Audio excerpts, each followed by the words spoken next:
Fantastic. Thank you sir. నువ్వు పాడింది ఏ రాగం తల్లి? హిందోళం సార్. హిందోళం అంటే సారీగమా అలా. నువ్వు ఎలా అన్నావు? సగం మద. మరి ఏది? హిందోళంలో రీ ఉండదు సార్.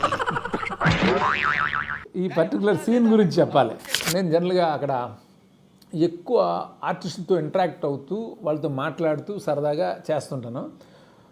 ఇది బ్రహ్మానంద్ గారి క్యారెక్టర్ ఎంత వర్కౌట్ అయిందో మీ అందరికీ తెలుసు కదా, కింగ్లో క్యారెక్టర్. ఆ క్యారెక్టర్ ఈ పర్టికులర్ సీన్ చేస్తున్నప్పుడు ఒక అమ్మాయి వచ్చి పాడుతుంది. ఆ పాడిన అమ్మాయి రియల్ సింగర్ అమ్మాయి. ఆ అమ్మాయితో నేను ఇలాగా చెప్పినప్పుడు హిందోళం గురించి మాట్లాడేదో అతను మిస్టేక్ ఐడెంటిఫై చేసి తన సుపీరియారిటీని చూపిస్తుంటాడు. నిజానికి ఈ డజంట్ నో ఎనీథింగ్, ఎవరు మ్యూజిక్ డైరెక్టర్కి అనేది అక్కడ విషయం. సో అప్పుడు హిందోళం గురించి మాట్లాడుతున్నప్పుడు ఎలా చేయాలి అని అంటే అమ్మాయి చెప్పింది, హిందోళంలో రీ ఉండదు అనే విషయం నాకు అమ్మాయి ద్వారా తెలిసి నేను అది ఇన్కార్పొరేట్ చేసి రాసి అది చేశాను.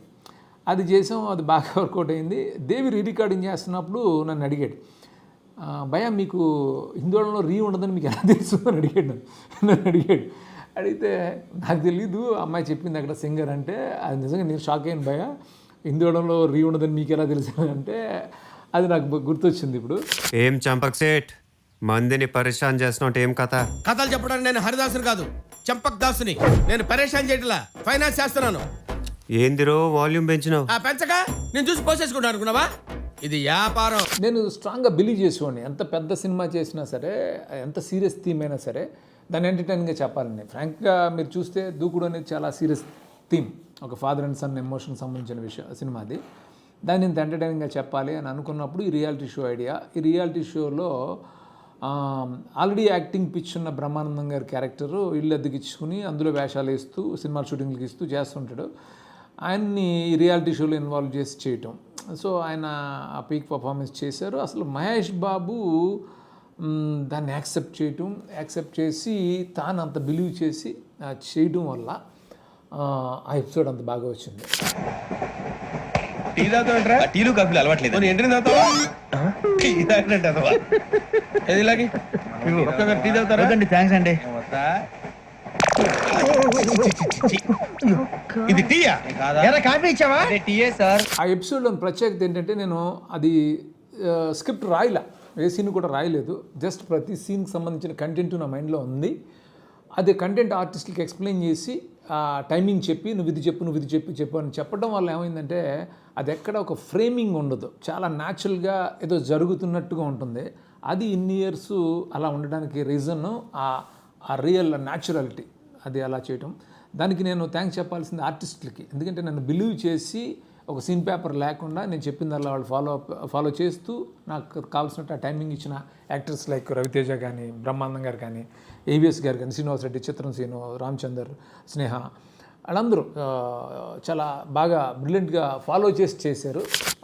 అలాంటి train episode after long 20 years తర్వాత, ఆఫ్టర్ లాంగ్ టైం 20 years తర్వాత మళ్ళీ నేను విశ్వంలో రిపీట్ చేయటం అంటే చాలా ఆలోచించాను. ఎందుకనంటే కథ డిమాండ్ మేరకు ఇందులో ట్రైన్ ఎపిసోడ్ కంపల్సరీ కావాలి. కానీ నేను ట్రైన్ ఎపిసోడ్ చేస్తున్నానని అంటే ఖచ్చితంగా వెంకీతో కంపేర్ చేస్తారు. వెంకీ అనేది డిఫరెంట్, విశ్వం ట్రైన్ ఎపిసోడ్ డిఫరెంట్. ఏంటంటే వెంకీ అనేది కొంతమంది కుర్రాళ్ళు ట్రైన్లో ట్రావెల్ అవుతుంటారు, అక్కడ అమ్మ పరిచయం అవుతుంది, అలా ఫ్రీ ఫ్లోలో వెళ్తూ ఉంటుంది. ఇక్కడ ఈ ట్రైన్ ఎపిసోడ్కి ఉన్న వ్యత్యాసం ఏంటంటే ఇందులో అండర్ కరెంట్ ఒక డేంజర్ ఉంటుంది ఇందులో. బట్ నా నుంచి ఖచ్చితంగా హిలేరియస్ ఎంటర్టైన్మెంట్ ఎక్స్పెక్ట్ చేస్తారు, అంటే వెంకీ ఎపిసోడ్తో కంపేర్ చేస్తారు. లక్కీలీ అంత ఫన్, అంటే ఇది కూడా చాలా చాలా హిలేరియస్గా ఉంటుంది విశ్వంలో ట్రైన్ ఎపిసోడ్ కూడా. అంటే యాక్టర్స్ లైక్ గోపీచంద్ కానీ, వెన్నెల కిషోర్ కానీ, లేకపోతే చాలామంది యాక్టర్స్ నరేష్ గారు కానీ, ప్రగతి గారు కానీ, వీటి గణేష్ కానీ, లేకపోతే అజయ్ ఘోష్ కానీ, లేకపోతే శక్లక్ శంకర్ కానీ, గిరి, శక్లక్ శంకర్, చమక్ చంద్ర, వీళ్ళందరూ కూడా చాలా చాలా బాగా చేశారు. ఇది ఒక different episode from Venky, but ఇది కూడా టోటల్ హిలేరియస్గా ఉంటుంది, పీక్స్లో ఉంటుంది. ఆ ఎపిసోడ్ని ఎంజాయ్ చేసినట్టే ఆఫ్టర్ లాంగ్ టైం ఈ విశ్వం అనే సినిమాలోని ట్రైన్ ఎపిసోడ్ని కూడా ప్రేక్షకులు విపరీతంగా ఎంజాయ్ చేస్తారని నా స్ట్రాంగ్ బిలీఫ్.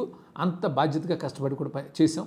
చాలా ట్రికీ ఎపిసోడ్ ఇది, మీరందరూ ఎంజాయ్ చేస్తారన్న కాన్ఫిడెన్స్ నాకు ఉంది.